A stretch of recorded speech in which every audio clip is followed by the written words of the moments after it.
thank you very much, Rifa, for having me back. And I don't know why you put me on first, because it's going to be a bit of shambles. Last time I came here, I swore about 12 times, so let's see if we can beat that record. Yeah, there we go. So, hello, thank you for listening to me. I probably told lots of bad jokes last time, so let's see again if I can fit those in. A brief history before I get on to kind of what I'm doing now, where my brain is at the moment, because as you know, I used to work at Future Everything, which is kind of a weird, mad place full of art and technology, and now someone thought it would be a good idea to give me a responsible job, like working with a massive national collection. You hold things in different ways when you work in a museum, like picking up fucking bread and just being like, I've got my gloves on. It just doesn't happen, and your partner gets very annoyed with you eventually. So, brief history. Here's me up until kind of about 2 years ago. Wanted to be a doctor because no one in my family was, and I thought that'd be really funny, which I then subsequently quit. Left home quite early because of the academic aspirations. I really fucked up my A-levels, which was really good, and it's okay that if you fuck them up, there's eventually, you'll figure it out eventually. Went through clearing, went to University of Portsmouth, kind of hated it, loved books, loved the degree I was doing, which is literature, and I like particularly the kind of critical thinking that reading a lot of books in a very short space of time does. So they still make you read like 5 books a week, probably. And then university, and then I had some bloody awful depression, which I'll talk about a bit later. Came out during that time, that was fun. And realised I was a little bit gay. Quitting a master's because I couldn't afford it, and also I didn't really want to be the academic that I thought I wanted to be. And I moved to Brighton, which was my home for 5 years, and I worked in a call centre called Pelham Vales, which I don't know if it still exists. I saw it on the way that I was coming in from the train. It gave me like all sorts of horrible shivers. And while I was doing that, I kind of started thinking about actually what I wanted to do was to work in public and work in art. And I ended up working at this place, which is this beautiful building which holds lots of fun memories. And this is a piece, this is Fabrica in Brighton, if you don't know it. And if you don't know it and you live here, then you should go, because they're wonderful, kind, magical people. And this is a piece called 40-Part Motet by Janet Cardiff. And this piece probably changed my life a little bit. It's not what I thought I would like. It's a choral arrangement of a Thomas Tallis piece. Each speaker has one voice in it, and you sit in the centre and you kind of experience this massive choral piece.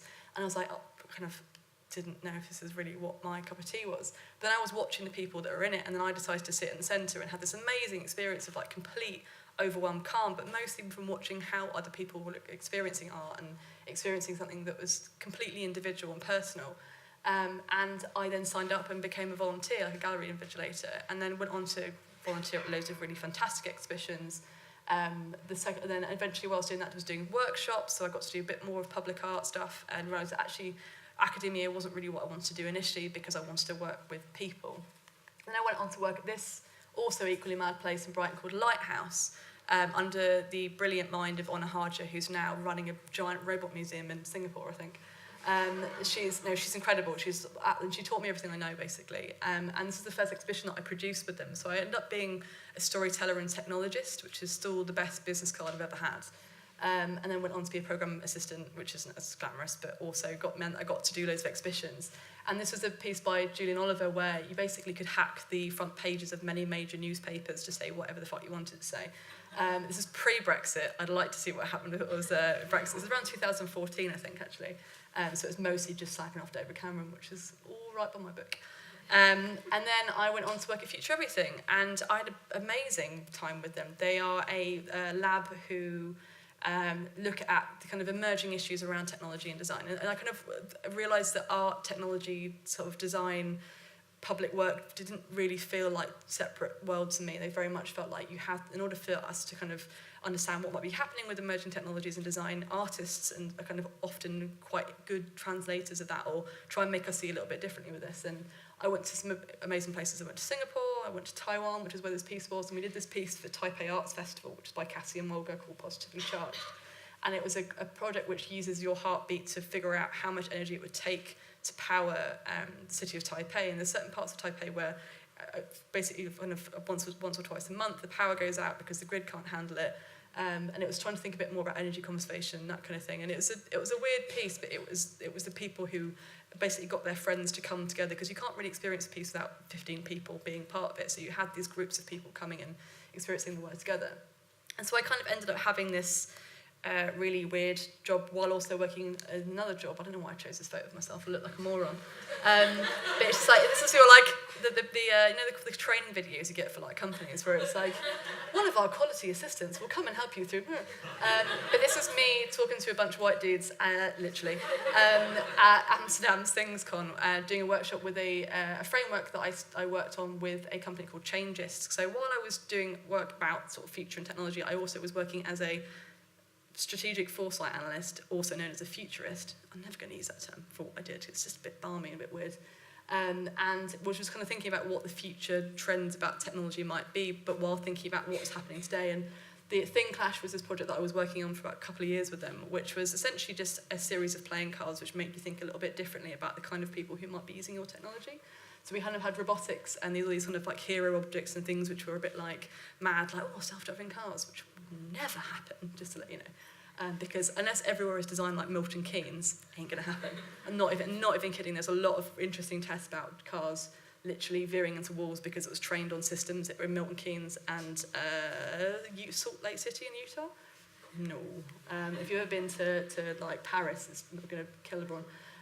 But it was also like all of the kind of cases that we had was people like refugees or people who kind of sat in different, like sex workers, for instance, who wouldn't necessarily be considered by your average tech persona. And we were kind of weirdly anti-persona in that particular way because personas are useful in some ways, but often it's just kind of, they don't often look at people who are on the margins of life sometimes and who have particularly difficult or weird times with technology.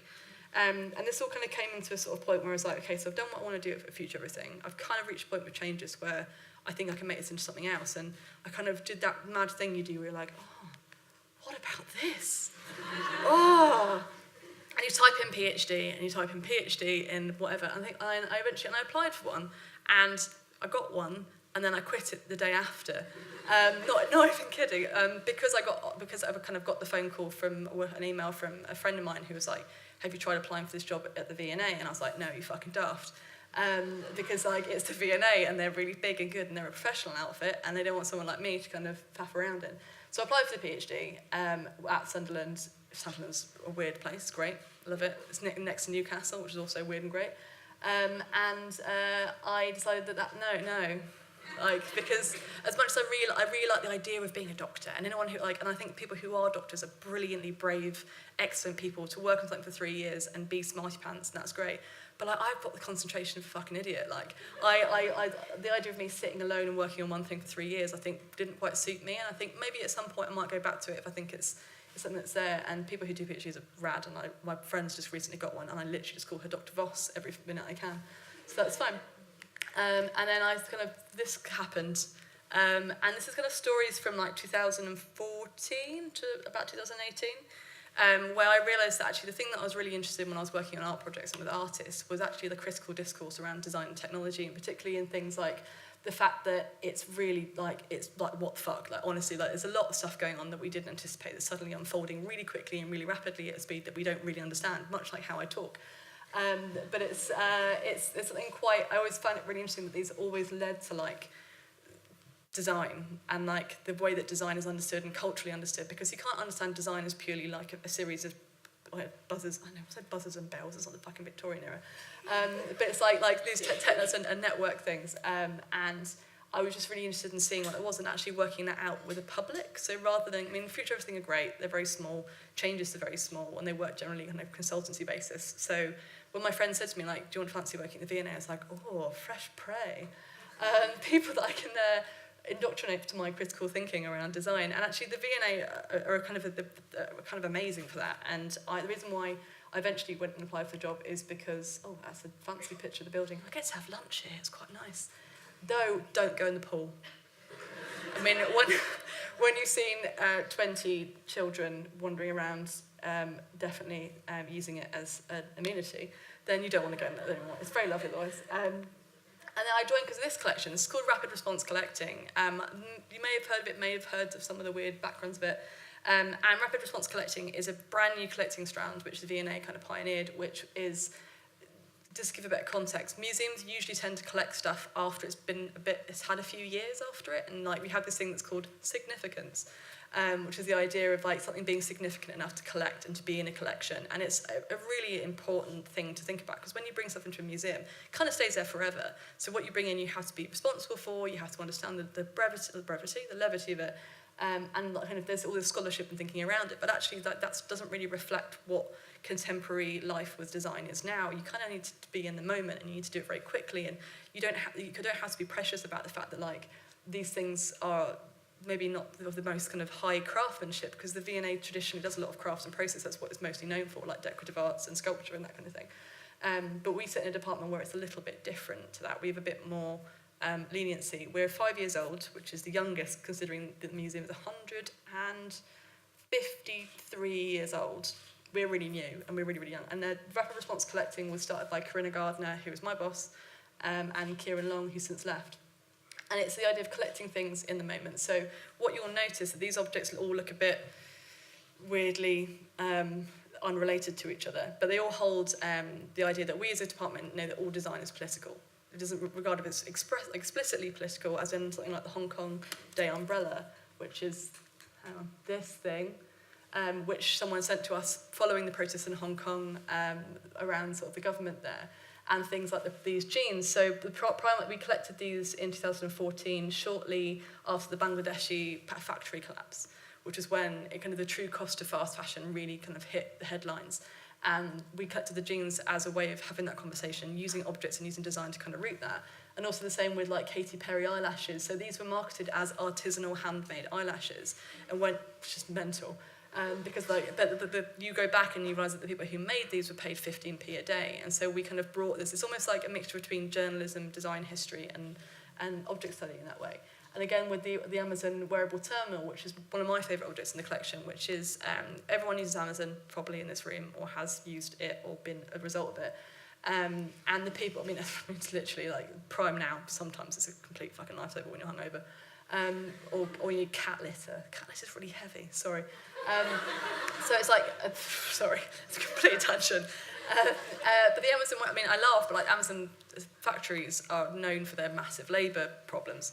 So the Amazon terminal was designed by Motorola, and essentially it's a bar scanning coding thing on the finger that you can see, and like a little terminal. And what it does, it kind of treats a person like a computer, because the way that Amazon warehouses are kind of shuffled up isn't like a book, like a normal shop. It's like you put the most relevant things that are brought together in the same area, because it means that it's more efficient for the human who's then dispatching that stuff to put it together. But it also does things like tracks your toilet breaks and tracks the amount of times that you deviate away from the system and you stand still and you talk to your friend and that kind of thing. And like, do we really want to work in that kind of environment? Probably not. Like when I used to work at Pell and Bales, sorry if anyone's here, they would track how long you went to the toilet, and you had 15 minutes over like a 6-hour shift or something stupid like that. And so me and my friends learned how to hack the phones, and if I could try to remember it, you find a way of like hanging up so that they can't figure out that you've been off for like 20 minutes because like, I don't know. Anyway, it's fine, I'm in a responsible job now rather than that. But I just basically unfortunately, just hacked phones. Not like Rebecca, what's her name, from the news website, whatever it was. And then you have things like Christian Louboutin shoes, which, I mean, obviously the idea of nude in fashion is like a long understood kind of constraint, in that nude usually means Caucasian, but actually Louboutin did a series of nude shoes which redesigned the idea of what we understood nude to be, and made sure that other colours of skin, other people had the ability to have nude shoes. And like Hello Barbie, which is really fucked. It's a internet-connected doll that your child can like respond to things, and then they found out that it broke the UN Convention for the Rights of the Child, because it meant that third-party companies could listen to your child's private thoughts. So if anyone was thinking about that for Christmas, maybe don't. So it's good. So it's a good advertising slogan: breaks human rights conventions. But yeah, so I was really interested in this criticality that it brought to the institution. And some of the objects I ended up working on was thinking a bit more about how we can think through design in different ways, and it was really attractive to me because you can still work with artists in this case, which is what I've always historically done. So on the left is Heather Dewey Hagborg's 3D prints of Chelsea Manning, who is a whistleblower and hero in many ways. And she worked with Heather Dewey Hagborg when she was in prison, because she was incarcerated for leaking a hell of a lot of documents about the US, basically war crimes to the public and to the media. And she, at the time, was transitioning, and she'd come out as her kind of gender identity she identified with, and at the time wasn't really represented in a portrait. So they used a really controversial piece of software, as a kind of provocation, called DNA phenotyping. Again, really fucked. Where it's like, imagine, I don't know how many I've made, I'm sorry that I'm swearing so much, but it really is. So I'm looking at Rifa here with the despondents.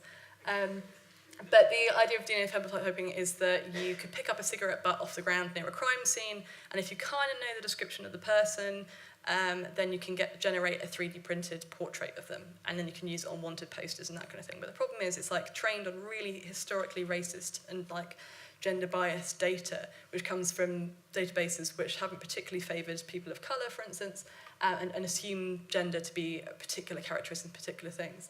And so she kind of had her portrait generated for a gender-neutral portrait, which is on the right, and the feminine one on the left. But it kind of does this dual thing, which I found really interesting, is that it both, A, gives her a portrait where she wasn't able to have one, but also reveals like the biases around gender that exist within this technology, and I found that really interesting. And on the right-hand side, I don't know why I've got such a bad image of that. I took it off our website. There we go. On the right is the Xbox Adaptive Controller, which is one of my favourite things I've acquired, which is a piece of software, hardware, by Microsoft for those with limited abilities or certain disabilities to access games. And the thing I love about it the most is that there's been plenty of technology before this point that created these things, and created the ability for people to be able to interact with games, and there will be plenty afterwards. But for a major company to do this, and also to think really carefully about the design, particularly that they wanted it to look like any other Microsoft controller, they didn't want it to look like an exception. They didn't want it to be one of those things where it's like, oh, it's a special version of the things that you could have. It literally looks beautiful when you see it in the packaging, and the packaging is amazing. They designed it so that anyone who has limited abilities can open it, which has never been thought about in terms of packaging before, by a major company. But these are the kind of things that I think about all the time, and I'm very privileged to be able to do so. And the latest project that I was mad about, that I was working with Rifa on, was working on a show called Maps of Defiance. Quick side note, my mum said to me the other day, why can't you do a show about something nice? The last two shows I've done about genocide. So I don't know why I'm laughing, it's not really not. And it's a show with Forensic Architecture. Now, Forensic Architecture are like legitimate geniuses. They've recently got nominated for the Turner Prize, which threw the art world into like fan-waving anger, which is great. And they are an investigative unit based out of Goldsmiths, and they use sort of media analysis and pictures and all kinds of things to reconstruct human rights violations and legal cases. And they're like, I've worked with them for a year and a half, and I'm working on them with a secret project that I can't talk about, which will be released very soon. And they are the most extraordinary people. And it's like, and it really understands how design can have an impact on life beyond design in some ways, because everything is designed in some particular ways. And they use things like Blender and Cinema 4D and 3D reconstruction, things that you see in like Marvel and in every day you see CGI and the things which are, you can sometimes not tell the difference between rendering and life, but actually what they did with this particular case was in 2014, ISIS went into the northern area of Iraq called Sinjar, and they systematically destroyed the temples of worship and community centres of a minority religion called the Yazidi. Now, this is a culture who are entirely oral. They have no written history, very, very little written history, which is just by Western sources. So all of their culture literally overnight was destroyed. And Forensic Architecture went back and they looked at the sites of destruction, and from the site, from their architectural analysis, rebuilt what those things would look like, not only so they could be rebuilt in the future, but to give a cultural history to people who didn't have them beforehand. And they use things like kites, because they can't go into the areas because ISIS landmined everything. A lot of these mass graves. It's a really terrifying and sad story, but it's really hopeful because people are now going back and building these temples again in those areas. And it was a real pleasure to show these things. And like, here's a good example, actually, of one of the temples they did, using things like photogrammetry to reconstruct this. And it's just, I wanted to highlight it as one of my career highlights, in that we got to meet some of the people who'd benefit from this work and will continue to benefit from it. And it was really rad, so that's good. I want to talk very briefly about 5 women who inspire me, because it's International Women's Day. When's International Men's Day? Just thought I'd get that over and done with before the end of the night. November the 13th, I think that's it. I think it's November the 13th. 19th, thank you. Who cares, am I right? Oh, yeah, it's fine. But I know I'm probably going to run out of time because I talk very quickly so I can fit a lot in. It's good. So these are 5 people, some still with us, some who are not, and some who I'm very lucky to know personally, who really inspired me. Ursula Franklin died 2 years ago, and it was awful. She is an engineer, scientist, all-round brilliant woman who wrote this fantastic book called The Real World of Technology in the 1970s, which I still refer back to every single day. It's a fantastic book about how we design technology as a holistic rather than prescriptive method, which means that you think about actually how people use it in a much more emotional and embodied way rather than it being how you want them to use it and to push them to use it. Audre Lorde, Sister Outside, is a fucking brilliant book, and you should all read it. She's an activist and political thinker, mostly known for a very radical work around race and society and politics. Same as Angela Davis on the far right, who is a political activist. Basically, I'm really annoyed that she was speaking in London recently. I missed her, but she's, again, an absolutely fantastic woman. I think it's Woman, Race and Class is the book that she wrote, which is, again, fantastic. Anna Jane is someone I'm very lucky to have worked with. She is a futurist, designer, future person who has a company called Superflux, who help people imagine what life is going to be like in the future, but particularly she's working on climate change mitigation, which is by far one of the most pressing issues of our time. And then Sarah Hendren, who I'm going to very briefly return to later, works on disability and engineering, and she does this through art. And she has an amazing project called Ablerism, which is where she understands that you can't design for everyone. And so what does it mean to design for one, and what can designers learn from designing for one person rather than 500,000? But they're 5 women who I think are really great, and they've all written books and done things, so you should absolutely check them out. As I mentioned to you beforehand, I had and continue to have bloody awful depression. I mean, behind this funny, brilliant, gold-trousered veneer is this thing called The Black Dog, and I wanted to use this illustration because Kay Blagvad did a really amazing book called Living with the Black Dog or something. She's an illustrator, and she talks really carefully about what it means to have this and what it means to live alongside depression. And I know it's really horrible and tough. There is a number on the website for Mind. They're really helpful for me and continue to be really helpful for me, and we'll continue to fundraise for them because they're fantastic. But reach out, even if it's just privately. It's definitely worth it. Depression is not worth you, basically. Even though I know it's fucking horrible and hard and difficult, and it does feel like a literal dog on your chest. What did it say? Someone was talking about dogs on boobs. Where it's like if it's like one thing that you can tell your dog, if you can say one sentence to it, it's like boobs are a very soft area. But that's a big thing. Again, it's not a professional woman. So here are my little things to think about, I guess. And one of the things that I realised as I got older and more mature and into my 30s, which was delightful. Anyone worried about going into their 30s? Don't, it's great. We were talking about this earlier. Massive cyber release go from 28 to 29, and now I'm not 30 anymore, but it's fine. It's asking for help. It's like a massive dose of maturity. It's like, it's okay for you to ask things. I know that as a woman especially, you feel like you have to be this like super titan where you have to essentially do everything and be brilliant and be super productive and like be this impenetrable fortress because you have to. And it's one of the reasons why I unfortunately think that lean in feminism is kind of a plague upon women, and you can come and dispute that with me later.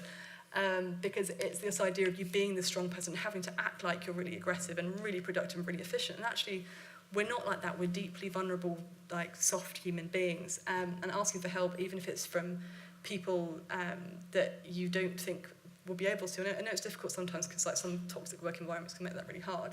But asking for help and just saying like, oh, I don't think I can do this on my own, or I don't think that I can do this without a bit of help. Like, don't just do it. Because it's something that I wish I told my 20-year-old self, to not be so fucking proud.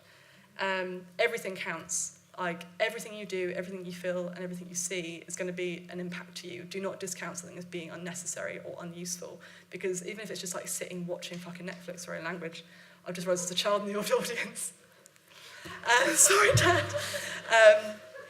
Oh dear. But like watching Netflix for a day, it counts, because like culture means everything now, and I think it's okay to give yourself a bit of a break, and actually everything does count. And I've realised this I always used to really stress and worry that I was reading the right books and I was going to the right exhibitions and I was speaking to the right people, but you suddenly realise that everything makes up a part of you, and that's really important. Widen your opinion of yourself and others. I was going to say be more intersectional, but I didn't want to say that word without explaining what it meant. The idea that we all have different experiences of privilege, and people that we work with have different seen and unseen and unrealised and systematic forms of oppression that happen all the time. and to be kinder about that and try and broaden your horizons and think about yourself and your opinions about things and who you think you are in life, and welcome others in and not feel that it's, and be wary of the fact that it can sometimes feel like you have to, again, it goes back to the first point, be someone and be protective of that, but actually widening and being aware of that is always good. And the last one is radical softness, and practice it every day. So radical softness is something, basically, it's like feelings. Feelings are a thing. And I used to be a weird child who used to hang out on things like MSN Messenger and AOL Instant Messenger and have like really intense relationships with the internet and spend a lot of time talking to people. And I realised actually it's something that I wish I could return to, because the idea of like talking about your feelings all the time and being vulnerable and knowing it's okay for you to be soft and for you to be vulnerable and not, again, it goes, I'm talking basically about like, vulnerability is fine. And like it feels difficult and hard to be like, I don't know, it doesn't mean you have to go on Twitter and do what I used to do and be like, oh, everything's terrible, I'm having a bad day, why haven't I had any coffee? Like, it's not like stream of conscience, but it's more like allowing yourself to feel. Like, it's hard sometimes, but like allowing yourself to feel and to have bad days and to not, and to be kind to people. And I mean, the biggest, for both my dating profiles and for myself, it's like kindness is like the number one thing for me, and it's only very recently that's become a real prerogative. But the idea of kindness, like people who aren't kind to their colleagues, people who aren't kind to waiters, that kind of thing, it's all a bit weird. And I'm giving you general dating advice, it's very weird.